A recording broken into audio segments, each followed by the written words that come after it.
Hello and thanks for joining us for the Midday News. 3 Chinese nationals residing in Midday have been arrested and charged by Midday police for the assault of 45-year-old Josephine Kadikman and her teenage daughter at Yahoo supermarket on Friday, May 9, 2025. Midday Provincial Police Commander Acting Superintendent Robert Baim confirmed that the manager of the Yahoo supermarket and manager for Supreme Investment Cooperative Service and 1 other Chinese national were each charged with 1 count of grievous bodily harm and 1 count of deprivation of liberty. He said the 3 were allowed a 12,000 kina police bail and will appear in court when their court documents are ready. PPC Baim mentioned that this now brings the total number of arrests to 6.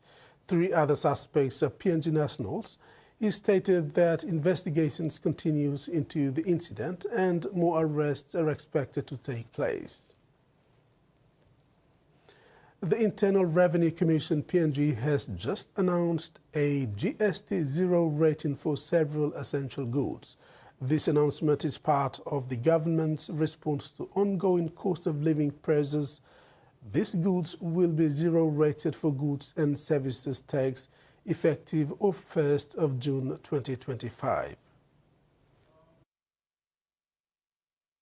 A notice was given out this morning from the Internal Revenue Commission regarding several goods on the store shelves to be 0 rated for goods and services tax effective on the 1st of June 2025. This announcement is part of the government's response to ongoing cost of living pressures. It was indicated that the government's intention is to provide direct relief to consumers, and all registered suppliers, retailers, and traders are legally required to adjust their pricing to reflect the 0 rating of GST on the list of goods.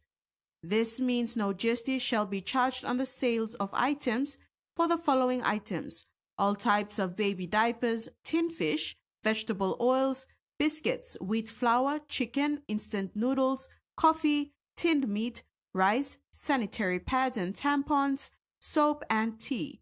This compliance enforcement will be conducted by the IRC in partnership with the Independent Consumer and Competition Commission and PNG Customs Service. These agencies will monitor pricing behavior, investigate complaints, and take appropriate enforcement actions. The 0 rating of essential goods will be effective till the 30th of June 2026. Jasmine Erojak, TVWAN News.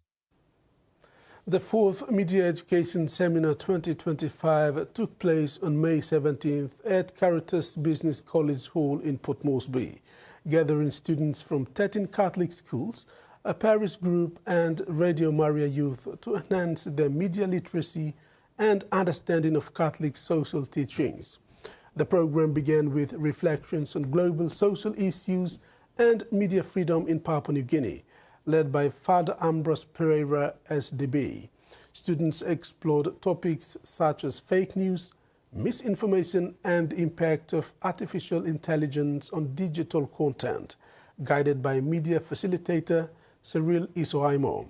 Caritas PNG's Charlotte Vada presented 9 core themes of Catholic social teachings, urging you to uphold values like human dignity, solidarity, and stewardship in their online engagements. Participants then applied their learning by producing 30-second video clips on these themes, which were later screened and discussed. The day ended with a prayer and acknowledgement to facilitators and host schools. Prime Minister Anthony Albanese has had a private audience with Pope Leo XIII in Vatican City. Mr. Albanese joined world leaders and dignitaries at Pope Leo's inaugural Mass at St. Peter's Square over the weekend. Well, the Prime Minister is now departing Rome, back to Canberra. He left on a high note, securing a private audience with Pope Leo XIV, the first Prime Minister in some 16 years to receive that honour. The two men talked about conflicts around the world, in particular the conflicts that we're seeing in places like Gaza like Myanmar and Ukraine. The Pope raised all three of those conflicts in his homily on Sunday when he talked about the need to bring peace to an increasingly troubled world. The Prime Minister also extended an invitation to the Pope to attend the International Eucharistic Congress, which will occur in Sydney in 2028, drawing tens of thousands of Catholic pilgrims around the world to Australia. The government's been lobbying the Pope quite hard to attend in the hope that it will deliver a real boost to the event and bring joy to the hearts of thousands of Catholics around Australia. The Prime Minister also gifted an Indigenous artwork to the Pope, one that he hopes will resonate with the Pope's interest in Australia. The Prime Minister's now returning back home to Canberra, but on the way there'll be a lightning-quick stop-off in Singapore where he'll meet Lawrence Wong, Singapore's re-elected Prime Minister, before returning back to the political fray in Canberra. Australian Foreign Minister Penny Wong will bleed 3 key Pacific Island nations in her first standalone trip after Labour's landslide re-election. The Foreign Minister will visit Vanuatu, Tonga and Fiji across 3 days in the region, visiting Prime Minister in Port Vila and Nuku'alofa, along with the region's centre of diplomacy. Senator Wong will be joined by Assistant Foreign Affairs Minister Matt Tisentwaite in what will be his first official overseas trip. Near the top of Senator Wong's agenda will be COP31, the UN climate change conference it is hoping to co-host with the region next year. Turkey is also contending for hosting rights of the 2026 talks. An increase in shark sighting along the South Australian coastline has prompted the state government to extend its aerial shark patrol into winter. Patrols across South Australia's coastline will be extended until the 9th of June following an increase in shark sightings and a spell of unseasonably hot weather. The 2-week extension period makes it the longest-running shark season ever recorded in South Australia. This, of course, comes less than 1 week after a man in his 60s was attacked and bitten by a shark at Port Noarlunga, about 40 minutes south of Adelaide.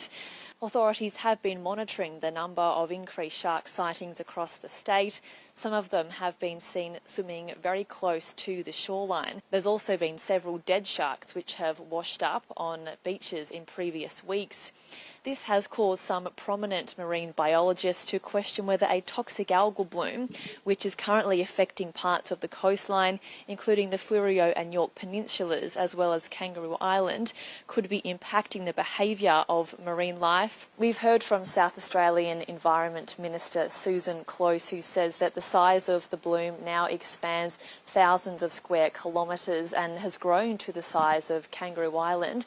Take a listen to the impacts that it's having on marine life. It is driving the sharks away from where they might normally be, so they're trying to get away from it, but it's also poisoning them. It is an algal bloom that is toxic for fish, and so that might explain some of the different behaviour, and also they appear to be in some distress, and there's some talk of their being more aggressive. Beachgoers first sounded the alarm about the algal bloom back in March when a thick white foam and dead marine life washed up on beaches along the Fleurieu Peninsula. Experts say they are waiting on the toxicology results from a dead shark which washed up on Henley Beach to be able to determine whether the algal bloom was its cause of death, but Minister Close says that is likely the case. A former Deputy Prime Minister of Cook Islands and prominent lawyer Norman George argues that self-government has failed and urged New Zealand to take control of education, policing and healthcare in the Cook Islands. The Cook Islands is a self-governing state in free association with New Zealand. New Zealand has constitutional responsibilities in matters such as foreign affairs, disasters, response and defence. The Cook Islands has been self-governing since August 1965. The Cook Islanders are also New Zealand citizens and hold New Zealand passports.